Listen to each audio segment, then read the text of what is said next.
Assalamualaikum warahmatullahi wabarakatuh. Alhamdulillahirabbil alamin. Nahmaduhu wa nasta'inuhu wa nastaghfiruh wa na'udzu billahi min syururi anfusina wa min sayyiati a'malina. May yahdihillahu fala mudhillalah wa may yudhlil fala hadiyalah. Asyhadu an la ilaha illallah wahdahu la syarikalah wa asyhadu anna Muhammadan abduhu wa rasuluhu la nabiyya ba'dah. Allahumma salli wa sallim ala nabina Muhammad wa ala alihi wa sahbihi ajma'in, amma ba'du. Qala Allah ta'ala a'udzu billahi minasyaitonir rajim. Ya ayuhan nasu taqu rabbakumul ladzi khalaqakum min nafsin wahidah wa khalaqa minha zawjaha wa batha minhuma rijalan katsiran wa nisaa'a wattaqullaha alladzi tasaaluna bihi wal arham innallaha kana 'alaikum raqiba. Amma ba'du. Bapak-bapak hadirin sekalian yang dirahmati Allah, puji serta syukur marilah senantiasa kita panjatkan kehadirat Allah Subhanahu wa taala atas limpahan segala nikmat dan karunia-Nya jualah, sehingga pada kesempatan di malam hari ini kembali kita bisa berhadir di majelis-majelis ilmu setelah kita tadi melaksanakan salah satu dari kewajiban kita sebagai seorang hamba, yaitu adalah melaksanakan salat berjamaah. Kemudian kita sambung dengan majelis ilmu atau juga majelis dzikir yang diadakan ba'dal maghrib atau antara maghrib sampai dengan isya nanti. Kita mengkaji ayat-ayat Allah atau juga hadis-hadis Rasul sallallahu alaihi wasallam. Bahkan Nabi sallallahu alaihi wasallam menjelaskan dalam beberapa hadis tentang keutamaan seseorang yang berada di majelis-majelis ilmu. Sesungguhnya mereka adalah orang-orang yang akan mendapatkan doa dari para malaikat-malaikat Allah. Kemudian mereka juga adalah orang-orang yang dibanggakan oleh Allah di hadapan para malaikat-malaikatnya yang mulia. Bahkan ada hadis Nabi juga yang berbunyi, apabila kalian melewati majelis ilmu, maka hendaklah kalian mampir. Karena sesungguhnya majelis ilmu adalah raudhatun min riyadil jannah, salah satu daripada taman-taman surga yang ada di dunia. Jadi sangat rugi sekali kalau seseorang punya waktu, punya kesempatan, dia tidak bisa berhadir di majelis-majelis ilmu padahal dekat dengannya. Padahal barusan misalnya dia telah melaksanakan sholat maghrib berjamaah. Padahal orang yang lewat saja ketika ada halaqah-halaqah ilmu, maka sayang untuk dia lewatkan. Bahkan kata Nabi, singgahlah atau mampirlah, karena sesungguhnya dia berada di salah satu daripada taman-taman surga yang ada di dunia. Para sahabat bertanya ketika itu, wahai Rasul, apakah yang dimaksud dengan taman-taman surga yang ada di dunia?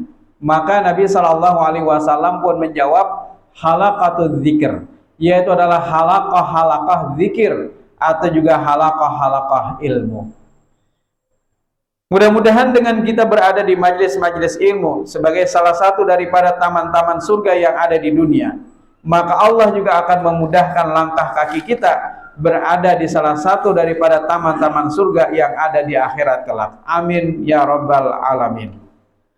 Salawat dan salam semoga senantiasa tercurah kepada Nabi kita Muhammad sallallahu alaihi wasallam beserta keluarga, para sahabat, tabi'in, serta pengikut beliau yang senantiasa istiqamah menjalankan sunnah-sunnah makbulahnya hingga akhir zaman.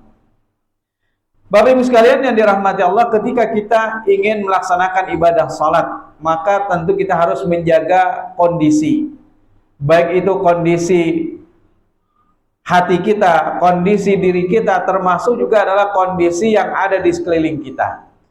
Jangan sampai mengganggu kita ketika mengerjakan ibadah salat. Walaupun sebenarnya ketika seseorang di dalam salat, maka khinzib, khinzib ya, syaitan yang mengganggu seseorang di dalam salat, dia mewaswis seseorang di dalam salatnya. Jadi dia berupaya untuk masuk ketika orang sedang salat, bahkan ketika sebelum takbir dia lupa di mana naro kunci, Pak. Anda kunci di mana aja sini, kada keingatan, mencari sudah ke sana kemari. Tapi ketika baru takbir, Pak, ingat. Nah, ini adalah salah satu godaan yang diwaswiskan syaitan yang mengganggu seseorang ketika di dalam salatnya. Maka itu kita menjaga kondisi baik itu diri kita atau juga lingkungan yang ada di sekeliling kita, tempat ibadah salat kita. Bahkan kalau seandainya ngantuk, tidurlah. Kalau seandainya lapar, makanlah sebelum kita mengerjakan yang namanya sholat. Nah, Bapak Ibu sekalian yang dirahmati Allah, termasuk juga adalah kondisi ketika di dalam sholat kita, agar sholat kita itu bisa dilaksanakan dengan khusyuk. Khusyuk itu apa, Pak? Khusyuk itu bukan kita tidak mendengar sama sekali ketika ada orang lewat. Kalau misalnya ketika ada kendaraan lewat, kalau kita sedang sholat lalu kita kadang mendengar sama sekali, bukan seperti itu juga, Pak. Yang dinamakan dengan khusyuk, walaupun dia masih mendengar adanya bunyi-bunyi yang ada di sekelilingnya, tetapi konsentrasinya, fokusnya itu adalah di dalam sholatnya. Jangan sampai ada orang ketika baru mulai sholat, Pak, Allahu Akbar, sudah melayang, Pak, pikiran, sudah keluar dari pintu masjid, entah melalar kemanakah pikirannya, sampai ketika baru ingin salam, pikirannya kembali lagi, oh iya aku lagi sholat. Baru ketika hendak salam dia sadar bahwasanya dia dalam keadaan sholat. Itu masih syukur yo, Bang, Pak. Masih syukur yo, masih ingat awal dan akhir. Ini ada nang sama sekali kada ingat sama sekali di dalam sholatnya. Nah, Bapak Ibu sekalian dirahmati Allah, termasuk juga adalah bagaimana kondisi kehusyuan kita di dalam sholat, yaitu adalah dijaga lingkungan sekitar kita. Maka itu perlu yang namanya sutroh atau juga penanda. Nah, walaupun hukum sutroh itu bukan perkara yang wajib, Pak. Nah, pada kesempatan di malam hari ini kita akan memahami apakah yang dimaksudkan oleh Nabi di dalam hadis-hadisnya ketika berbicara tentang sutroh. Nah, jangan sampai kita salah paham, gagal paham di dalam memaknai sutroh. Seolah-olah yang namanya sutroh itu adalah ada sesuatu yang kita letakkan di hadapan kita, bahkan pada akhirnya ada sebagian orang yang maulah beristilah, Pak, kayu. Wah, jadi seperti nisan diulah sidin kayu. Ini bahkan dibagi-bagikan ke masjid-masjid. Apa? Oh, ternyata jasidin ini adalah sutroh, supaya ketika orang sholat diletakkan di hadapannya. Nah, kita akan bahas pada kesempatan di malam hari ini sutroh yang seperti apa yang dimaksudkan Nabi. Jangan sampai kita gagal paham di dalam memaknai yang namanya sutroh hanya secara tekstual. Babu sutratil musalli. Jadi bab tentang sutroh bagi orang yang sholat. Walaupun hukum sutroh itu tidak mesti wajib, Pak. Misalnya ketika tidak ada orang yang lalu lalang, maka tanpa sutroh pun tidak mengapa. Jadi sutroh itu hanya sebagai penanda agar bisa menghindarkan seseorang melewati orang yang sedang sholat karena ada penandanya. Nah, pertama adalah an Abi Juhaim bin Harith radhiyallahu an qala Rasulullah sallallahu alaihi wasallam law ya'lamul mar'u baina yadayil musalli madza alaihi minal ism. Kalau sekiranya orang mengetahui tentang dosa ketika melewati orang yang sedang sholat. Jadi kalau sekiranya orang mengetahui tentang dosanya melewati orang yang sholat, melewati di sini maksudnya adalah melewati batasan ketika kita sujud. Nah, jadi mana batasan ketika sujud? Nah, itu jangan sampai dilewati. Lakana ayyaqifa arba'ina khairan lahu min ayyamurra baina yadayhi. Jadi kalau sekiranya kata Nabi orang mengetahui tentang dosa melewati orang yang sedang sholat, maka baginya menunggu 40, ada yang mengartikan 40 tahun, ada juga yang mengartikan 40 hari, ada juga yang mengartikan 40 waktu. Menunggu baginya 40, taruhlah 40 hari paling ringan. Itu lebih baik daripada dia melewati orang yang sedang sholat. Hadis riwayat muttafaq alaih atau Bukhari dan Muslim. Nah, itu pertama, Pak. Jadi lebih baik kita menunggu, bahasanya ini seperti majas apa Pak? Metafora, ya kan? Wajahmu seperti rembulan. Padahal rembulan sakanya baik kusam yang namanya rembulan. Rembulan itu kan dari jauh aja baik. Ketika seorang suami memuji istrinya, wajahmu seperti rembulan. Nah, jadi bahasa kitanya mungkin berlebih-lebihan. Nah, tetapi maksud daripada hadis ini bukan berlebih-lebihan. Maksudnya adalah agar seseorang berhati-hati. Jadi lebih baik baginya menunggu 40 hari atau juga 40 waktu atau 40 tahun dibandingkan dia melewati orang yang sedang sholat. Jadi ini maksudnya adalah menguatkan agar kita perlu waspada, jangan sampai melakukan perbuatan yang demikian. Nah, kemudian hadis yang kedua, wa an Aisyah qalat su'ilan Nabi sallallahu alaihi wasallam, dari Aisyah ia pernah berkata, Nabi sallallahu alaihi wasallam pernah ditanya fi ghazwati Tabuk, ketika dalam peperangan Tabuk, an sutratil musalla, tentang sutrah bagi orang-orang yang sholat.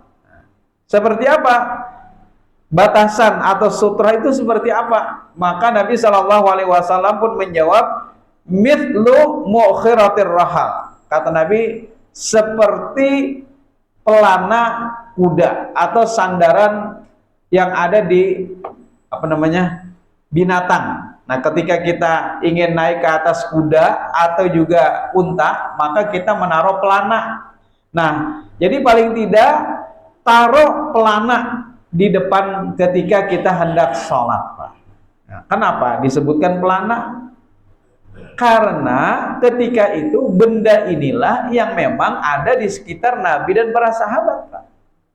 Kalau seandainya bahari bisa jadi taruhlah handphone, bisa jadi bahaya. Kalau jika bahari itu ada handphone, bisa jadi taruhlah handphone di depanmu ketika sholat. Maksudnya apa? Sebagai penanda. Tapi karena zaman dulu yang ada di sekitar Nabi hanya pedang, tongkat, anak panah, termasuk pelana, maka Nabi pun menyebutkan walaupun semisal dengan pelana kuda. Jadi kita juga tidak mengartikan hanya secara tekstual. Timbul pusing mencari pelana kuda. Pengurus masjid karena tekstual memahami hadis ini. Ini sini becarian pelana kuda di mana orang berjual kada. Nah, inilah gagal paham. Hati-hati ketika kita terlalu tekstual di dalam memahami hadis Nabi Shallallahu Alaihi Wasallam. Jadi sebenarnya yang dinamakan sutrah itu adalah penanda, penanda agar orang tidak melewati seseorang yang sedang sholat. Apakah Pak? Nah, menjadi penanda. Nah, kalau sekarang sudah ada sajadah, sudah ada karpet, maka sebenarnya yang dinamakan dengan sutrah itu adalah ini. Jadi kada perlu kita repot-repot lagi mencari yang namanya pelana kuda atau juga maulah beristilah kayu kayak nisan tuh. Nah, ada pian rajak melihat mungkin di beberapa masjid masih ada ini peninggalan bahari itu. Nah, yang mereka bikin lalu disumbangkan ke masjid-masjid untuk digunakan ketika ada orang yang sholat. Padahal sebenarnya ini sudah penanda. Karpet, kemudian Ditambah lagi misalnya ada kain putih atau juga kain hijau di depan pesujudan ketika orang ingin mengerjakan sholat, maka inilah sudah cukup dikatakan sebagai sutrah. Kemudian wa'an Sabrah bin Ma'bad al-Juhani qala Rasulullah sallallahu alaihi wasallam, liyastatir ahadukum fis shalah, hendaknya kalian membuat sutrah atau juga penanda ketika seseorang sholat, walau bisahmin, walaupun hanya sebatang anak panah.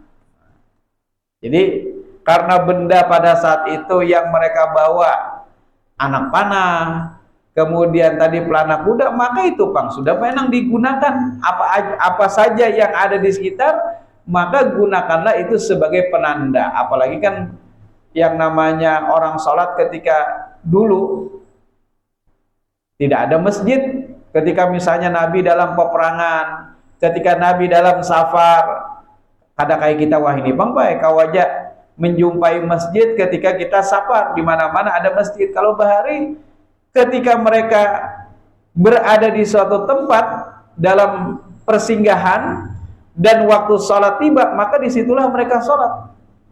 Nah, tidak ada semacam karpet kayak kita, maka mereka menjadikan apa yang bisa dijadikan sebagai penanda, walaupun kata Nabi walau bisahmin, walaupun itu adalah hanya berupa sebatang panah. Nah, sebatang panah. Timbul baik tadi memahami hadis ini secara tekstual, sidin beristilah membawa panah dan busurnya.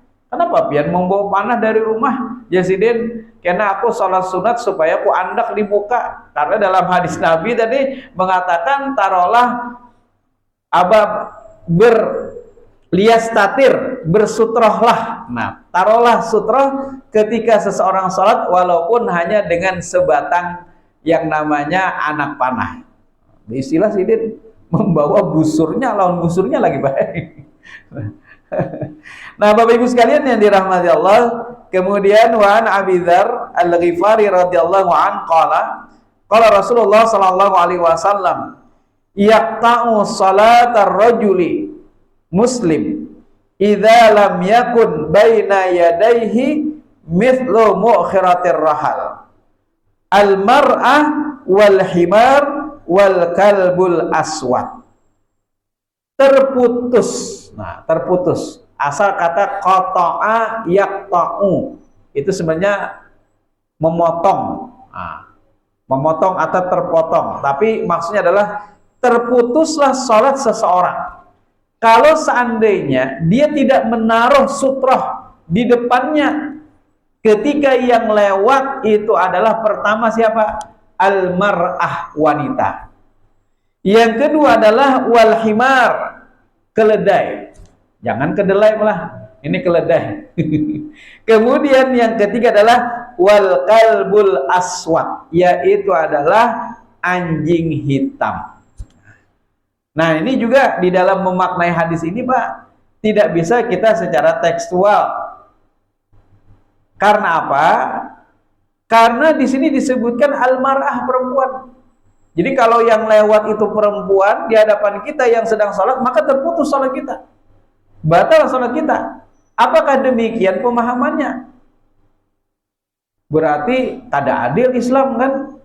Hanya mengatakan perempuan saja ketika dia melewati seseorang yang sedang sholat, maka terputus sholatnya.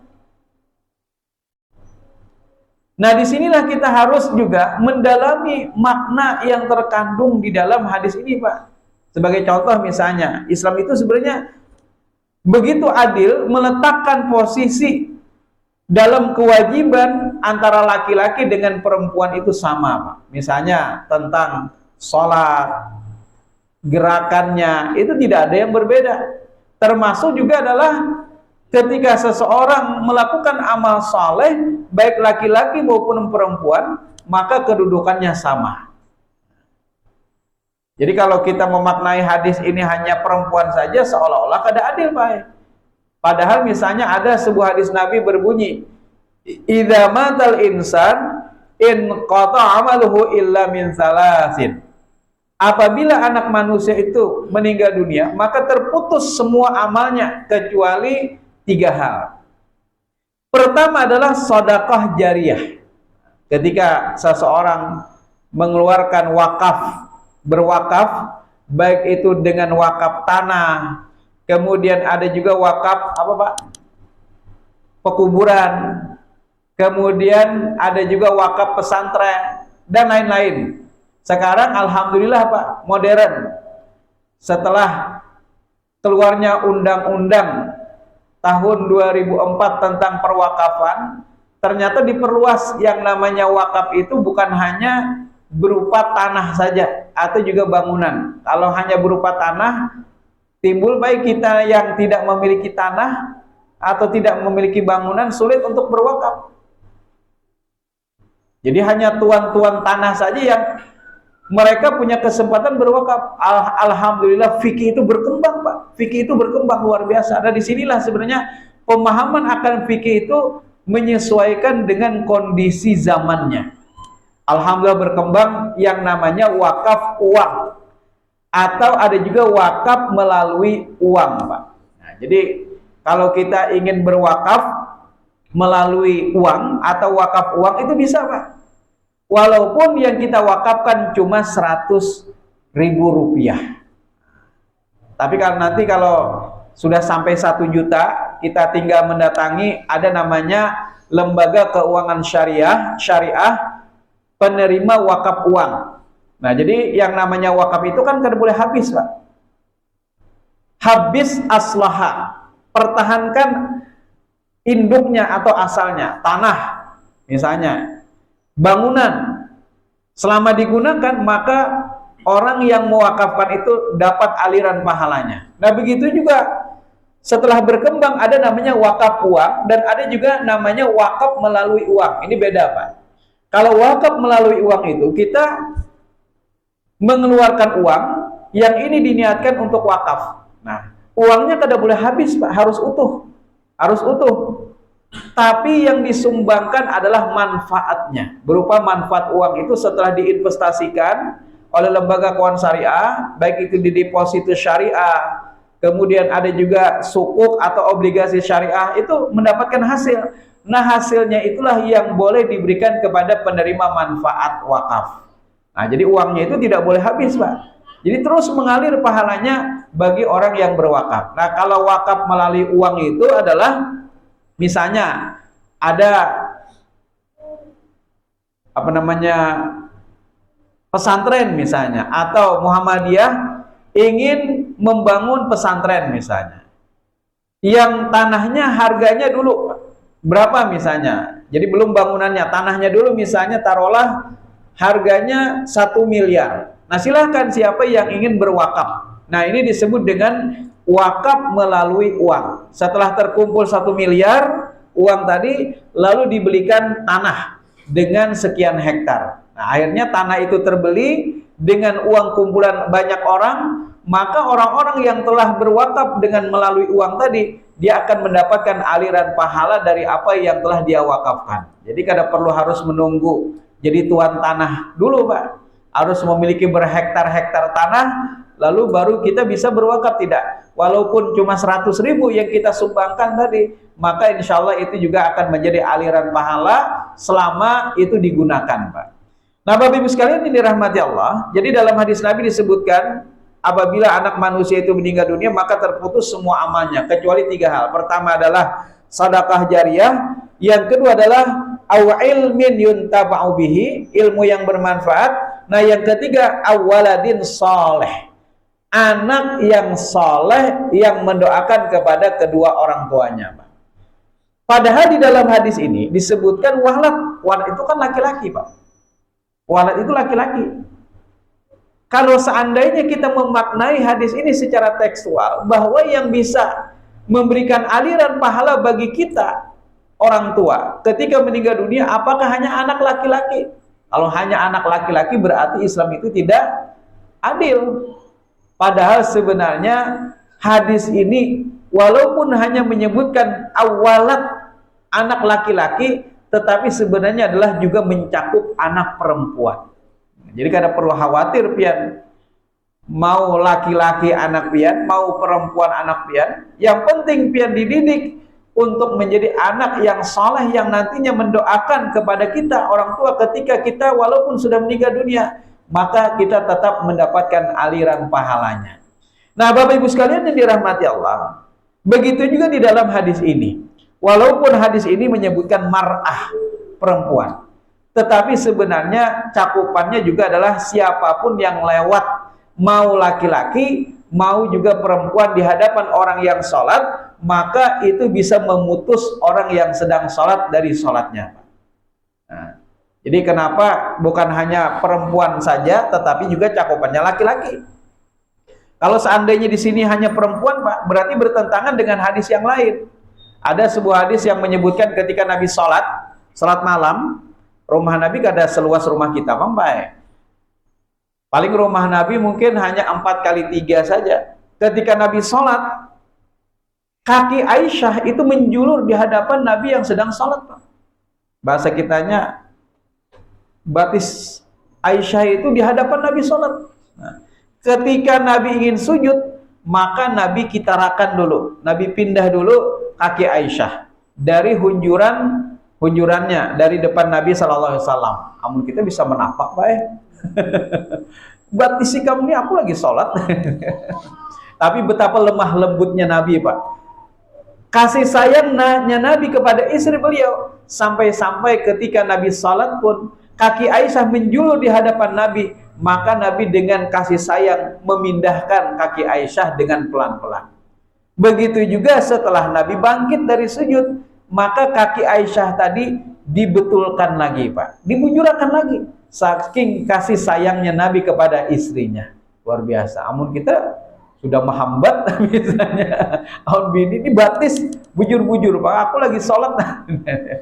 Nah, Bapak Ibu sekalian yang dirahmati Allah, jadi kalau seandainya kita memaknai hadis ini hanya perempuan, tapi kenapa tadi ada sebuah riwayat yang menyebutkan ketika Nabi sholat malam, kaki Aisyah pada saat itu menjulur di hadapan Nabi, dan Nabi memindahkan atau menggeserkan kaki Aisyah ketika Nabi ingin melakukan sujudnya. Berarti makna hadis ini sebenarnya bukan hanya perempuan saja, tetapi siapapun mau laki-laki atau perempuan yang dia lewat di hadapan orang yang sedang sholat, maka itu bisa memutus seseorang di dalam sholatnya.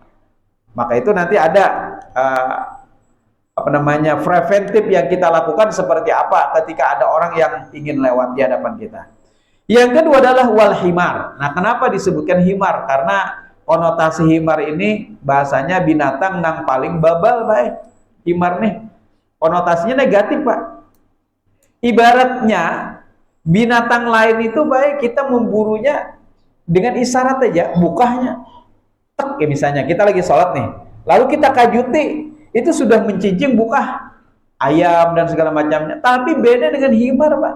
Himar itu kita kajuti, Pak, kada buka-bukanya. Nah, dikhawatirkan itu akan mengganggu seseorang di dalam sholat. Bahkan juga dia bisa juga membuang kotorannya ketika di hadapan orang yang sedang sholat. Jadi itu ada kemungkinan, karena memang himar ini adalah binatang yang paling sulit untuk diusir.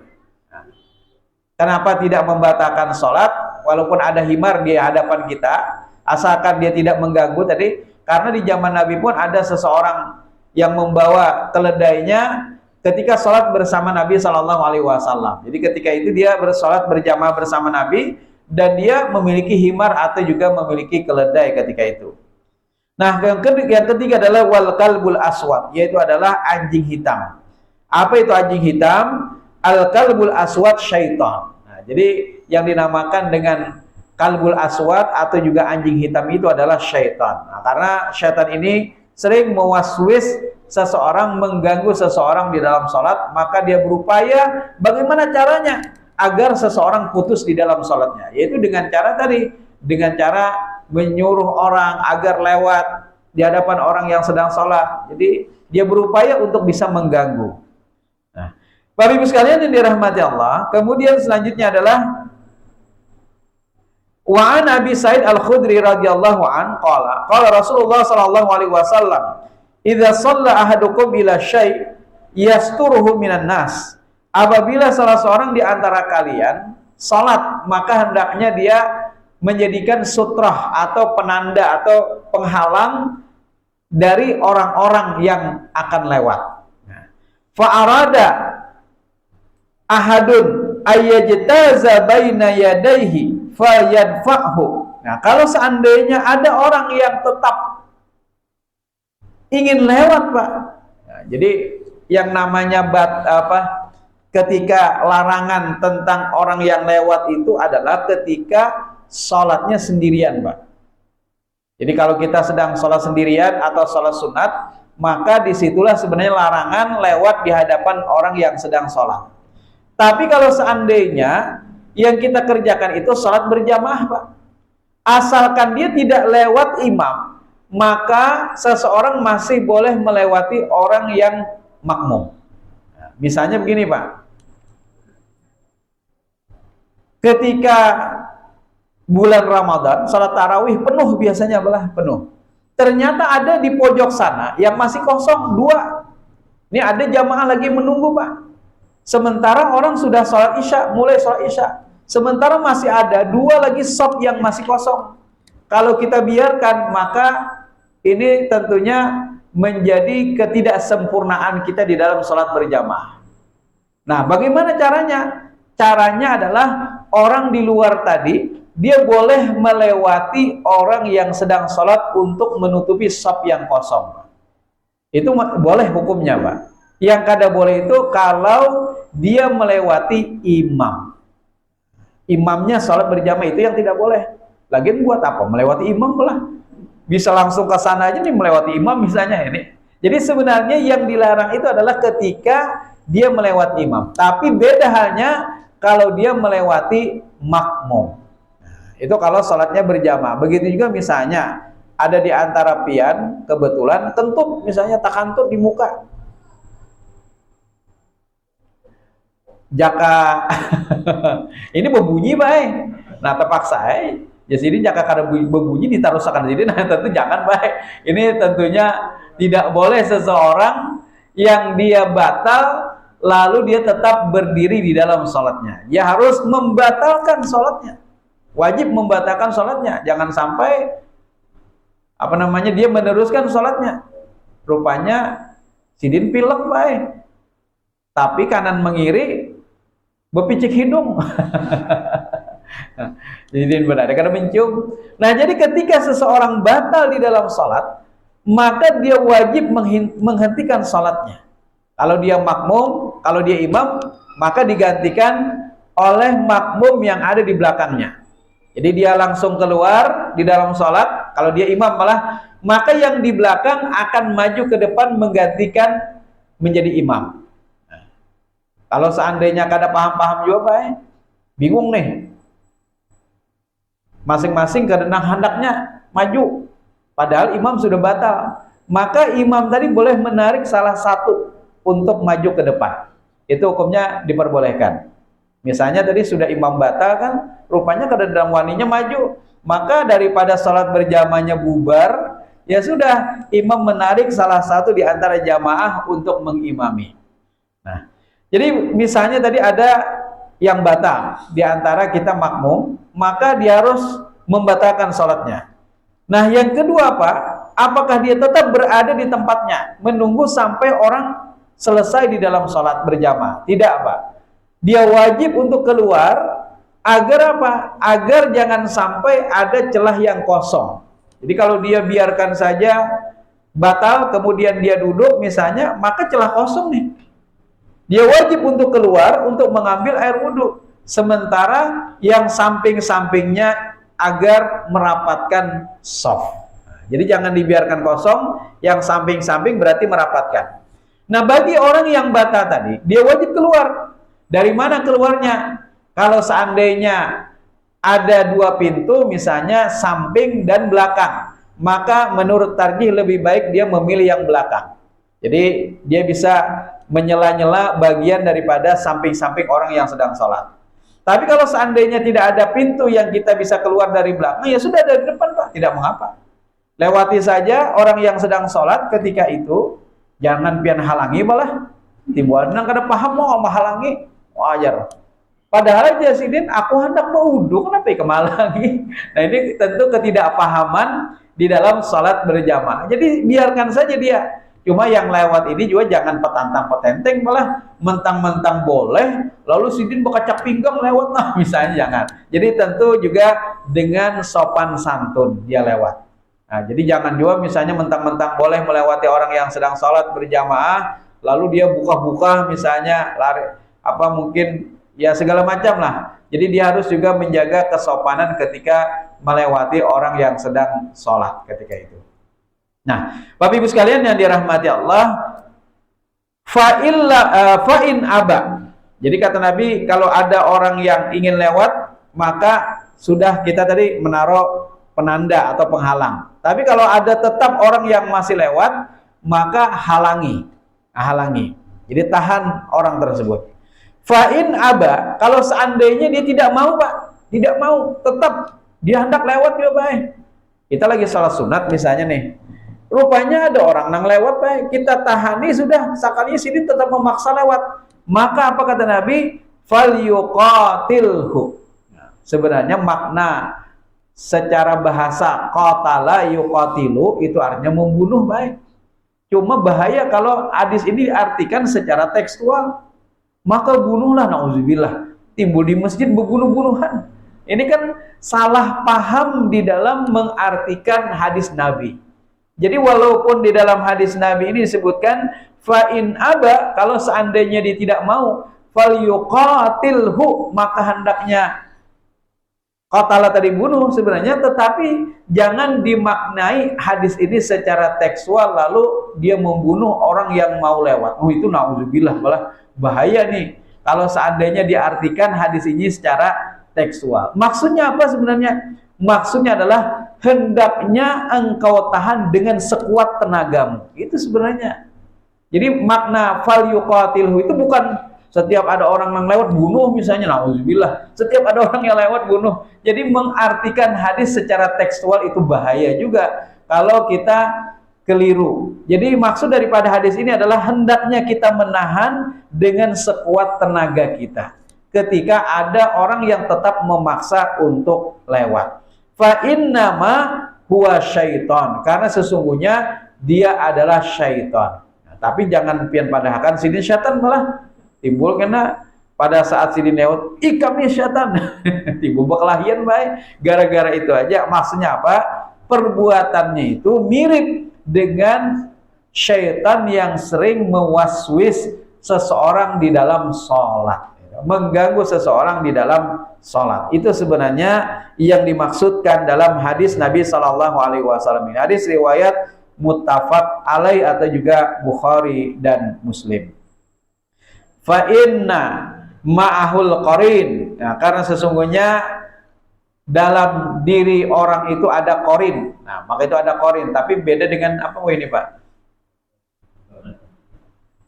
Ada nang ini anak muda. Oh, khodam itu. Ini parah banget, Pak. Jadi ada macam-macam khodam ini. Jadi qarin itu ada dua. Qarin itu asal kata daripada teman dekat. Maksudnya sahabat dekat, orang yang dekat dengan kita, yaitu adalah malaikat dan juga jin. Nabi SAW pernah ditanya, apakah juga terhadap dirimu wahai Rasul? Ya, juga ada pada diriku, tetapi Allah menundukkannya sehingga dia senantiasa berada dalam kebaikan. Nah, kalau kita, malaikat itu mengarahkan kepada hal-hal yang baik, sementara qarin yang jin itu mengarahkan kita pada perbuatan-perbuatan maksiat. Jadi bahasa kitanya mungkin ada bahasa qalbu, ada hati nurani. Kadang-kadang mengarahkan kepada kebaikan, malah itu malaikat.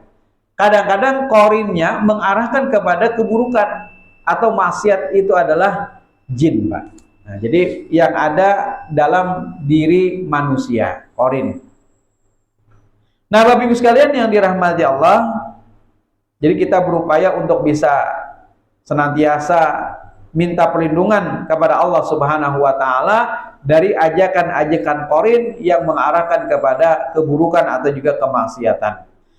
Wa an Abi Hurairah anna Rasulullah sallallahu alaihi wasallam kita qala idza shalla ahadukum falyaj'al tilqa'a wajhi syai'an. Apabila kalian ingin mengerjakan salat, maka hendaknya kalian menjadikan ada sesuatu sebagai penghalang atau juga sutrah di hadapannya. Fa illam yajid, apabila kalian tidak menemukan, falyansib asa, maka tancapkanlah tongkat. Bahar itu masjid Nabi tanah baik nyaman ya menancapkan tongkat. Amun wah ini kita tehal kayak menancapkan tongkat, sidin istilah membawa tongkat. Ya sidin ini kena aku jadikan sebagai sutrah kayak menanjak tongkat sidin. Jadi yang dimaksudkan ini adalah apa yang ada ketika itu, ya ada tongkat yang digunakan. Fa'il lam yakun. Nah, ini lanjutannya lagi, Pak. Apabila tidak ada, nah apa kata Nabi? Falyakhud khattan. Maka hendaknya gariskan satu garis. Nah, jadi garis pun itu sebenarnya sudah menjadi penanda. Jadi luar biasa sebenarnya Nabi sudah memperkirakan tentang bagaimana kehidupan kita ke depan yang kita saat ini. Jadi Nabi justru tidak mengatakan wajib menggunakan benda-benda yang ada digunakan ketika itu. Bahkan tadi Nabi menyebutkan falyakhud khattan, maka garislah satu garis. Ya, karena saat ini kita sudah ada sajadah sebagai penanda, karpet sebagai penanda, maka ini sebenarnya sudah cukup untuk dikatakan sebagai bagian daripada penanda atau penghalang atau juga sutrah. Jadi jangan kita membuat-buat sesuatu yang pada akhirnya kita memberat-beratkan diri dengan melakukan sesuatu yang justru tidak juga sesuai dengan apa yang dimaksudkan oleh Nabi Shallallahu Alaihi Wasallam. Demikian mungkin yang bisa saya sampaikan karena waktu juga, mudah-mudahan bermanfaat bagi kita di dalam memahami makna sutrah atau juga penghalang yang bisa kita gunakan agar tidak mengganggu kita ketika ada orang-orang yang ingin melewati seseorang yang sedang sholat. Maka gunakanlah ada penanda. Kalau sekarang alhamdulillah sudah ada sajadah atau karpet, maka inilah yang dinamakan dengan bagian daripada sutrah. Subhanakallahumma wa bihamdika asyhadu an la ilaha illa anta astaghfiruka wa atubu ilaik. Wassalamualaikum warahmatullahi wabarakatuh.